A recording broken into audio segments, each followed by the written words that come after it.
अस्सलाम वालेकुम, welcome to career selection with Raza Shah. आज की हमारी एपिसोड एक सीक्वेंस है कॉलेज यूनिवर्सिटी सर्च का। इससे पहले हम लोग डिस्कस कर चुके हैं कि कॉलेज यूनिवर्सिटी सर्च के लिए हमें कौन से स्टेप्स लेने हैं, तो उसके सीक्वेंस में ये आज हमारी थर्ड एपिसोड है। इससे पहले हम लोगों ने ये देख लिया है कि जब भी हम लोगों ने कॉलेज एंड यूनिवर्सिटी सर्च को शुरू करना है तो हमारे जहन में होना चाहिए कि हम लोगों ने किसी फील्ड को सबसे पहले फाइनलाइज़ करना है, उसके बाद फाइनेंसिस को फाइनलाइज़ करना है। आज की एपिसोड में हम लोग देखेंगे कि इसी सीक्वेंस के अंदर थर्ड जो स्टेप है वो कौन सा है।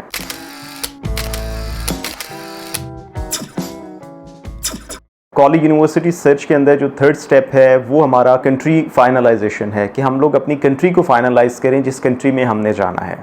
अब सबसे पहले हम लोगों ने देख लिया है कि हम लोगों ने क्या प्रोग्राम करना है।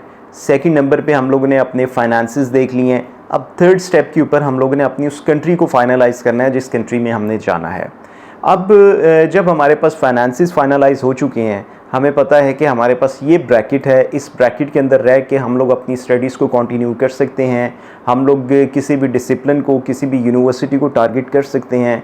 तब हम लोग उस ब्रैकेट के अंदर रहते हुए अपनी कंट्री को फाइनलाइज करेंगे। हम लोगों ने ये चीज़ देखनी है कि क्या हमारी ब्रैकेट 5 to 10 लाख की है, 10 to 20 लाख है, 20 to 30 लाख है या 30 लाख अबव है। जब हम लोग इस तरह से अपनी कैलकुलेशन स्टार्ट करते हैं तो हमारे पास ऑप्शंस आने लग जाती हैं। अगर हम लोग ऐसी कंट्रीज़ देखें जहाँ पर आपका फ़ी स्ट्रक्चर कुछ ज़्यादा होता है तो उसके अंदर आपका यूके है, यूएसए है, कनाडा है, ऑस्ट्रेलिया है। ये जो आपके 4 मेजर कंट्रीज़ हैं जिसके अंदर ज़्यादातर स्टूडेंट्स जाते हैं, यहाँ पर आपका फ़ी स्ट्रक्चर थोड़ा ज़्यादा होता है। अब अगर आपकी जो फाइनेंशियल रेंज है वो इसके अकॉर्डिंग है तो फिर तो हम लोग फाइनलाइज़ कर सकते हैं अपनी ये कंट्रीज़। अगर हमारा फाइनेंशियल रेंज जो है वो इसके अकॉर्डिंग नहीं है तो फिर हमें मूव करना है किसी और ऑप्शन की तरफ, हमें कुछ और कंट्रीज़ को देखना पड़ेगा। जब भी हम किसी कंट्री को फाइनलाइज़ कर रहे होते हैं तो उसके अंदर नंबर ऑफ़ फैक्टर्स होते हैं जिनको हमें माइंड में रखना है। सबसे पहला फैक्टर ये है कि क्या वहाँ पर आपका जो डिसिप्लिन है वो ऑफ़र हो रहा है या नहीं हो रहा, क्या वहाँ पर पार्ट टाइम जॉब ऑफ़र हो रही है या नहीं हो रही, क्या वहाँ पर आपकी रिलीजियस प्रैक्टिसेस ऑफ़र हो रही हैं या नहीं हो रही। इस तरह के डिफरेंट फैक्टर्स हैं जिनको आपको माइंड में रखना पड़ता है। अगर आप इसी कंट्री सर्च के ऊपर और डिटेल चाहते हैं तो मेरी एक वीडियो है जो अगर आप देख लेते हैं तो आपको काफ़ी हेल्प मिलेगी किसी भी कंट्री को फाइनलाइज करने के लिए, अपनी एजुकेशन के लिए। उसका लिंक मैं डिस्क्रिप्शन के अंदर आपके साथ शेयर कर दूंगा। तो इस तरह से जब भी हम लोगों ने अपनी कॉलेज सर्च को स्टार्ट करना है तो उसके अंदर 2 एलिमेंट्स तो पहले हम लोग डिस्कस कर चुके हैं अपनी प्रीवियस एपिसोड्स के अंदर। पहला एलिमेंट आपका हो जाता है आपके डिसिप्लिन के फाइनलाइजेशन का, सेकंड आपका फाइनेंसेस का, और थर्ड के ऊपर जब हम कंट्री देखते हैं तो कंट्री के अंदर ये नंबर ऑफ फैक्टर्स जो आपसे मैंने डिस्कस किए हैं ये सब आपने अपने माइंड में रखने हैं। आपकी कंट्री आपके डिसिप्लिन के ऊपर बहुत ज़्यादा इफ़ेक्ट करती है। कुछ ऐसी कंट्रीज़ होती हैं जिनमें एक ख़ास किस्म का डिसिप्लिन जो होता है वो काफ़ी फेमस होता है। आप अगर उस कंट्री में जा रहे हैं और वही डिसिप्लिन अगर वहाँ से करके आप वापस आते हैं तो आपकी डिग्री की बहुत वर्थ होगी।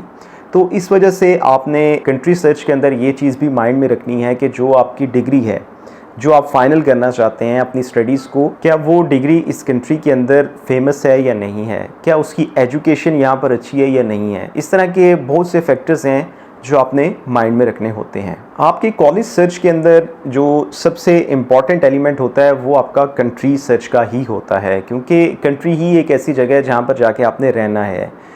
जब आप अपनी होम कंट्री के अंदर होते हैं तो यहाँ पर आपके पास बहुत सी ऐसी चीज़ें होती हैं जिनको आपने इग्नोर किया होता है। फॉर एग्जांपल आपने अपनी एकोमोडेशन को इग्नोर किया होता है, आपने अपने फूड को इग्नोर किया होता है, आपने अपनी ट्रांसपोर्टेशन को इग्नोर किया होता है, आपके जितने भी छोटे मोटे एक्सपेंसेस होते हैं आपने उनको इग्नोर किया होता है। आपने कभी अपनी होम कंट्री में रहते हुए ये चीज़ नहीं सोची है कि मैंने एमरजेंसी को मीट करने के लिए अपना एक ख़ास किस्म का फाइनेंस का फ़ंड अपना रिजर्व में रखना है। इस तरह की कभी आपने चीज़ें अपने माइंड में नहीं रखी।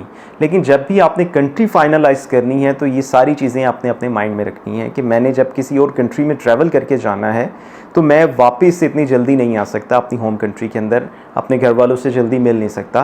तो ये वो सारी चीज़ें हैं जो आपको माइंड में रख कर जाना पड़ेगा और फिर अपनी कंट्री फाइनलाइज करनी पड़ेगी। अगर आप इस तरह से अपनी कॉलेज सर्च के थर्ड स्टेप को कंप्लीट करते हैं तो इफेक्टिवली हम लोग अपनी कॉलेज सर्च को कंप्लीट कर सकते हैं। इसके बाद हमारा फाइनल स्टेप जो है वो हम लोग नेक्स्ट वीडियो में डिस्कस करेंगे कि हम लोगों ने अब फाइनली अपने कॉलेज सर्च को कंप्लीट कैसे करना है। मेरे चैनल को सब्सक्राइब करें ताकि मेरी हर आने वाली वीडियो के बारे में आपको पता चल सके।